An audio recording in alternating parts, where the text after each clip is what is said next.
Radio Italian Brasil e la poesia Il tesoro della tradizione, dell'autore Domenico Ghisleni.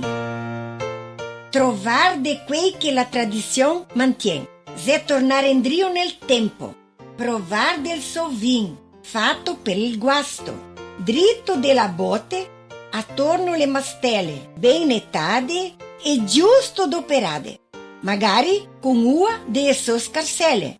Mangiar salame de quel piccà in cantina e sformaio di scansie. In mente anche o sacoi e scodeghe di lardo. Per consar, come sti anni, radici pissacan. Formento per il pan con la poina. L'osar del bestiame por per la colonia. Vacche, vedei, pecore, cavre e porsei. Galline in caponera. Ocche e faraone, e gli affari delle donne, polenta de far, miglio de scartossar, bestie de trattar, vacche de monder, è bel ricordar.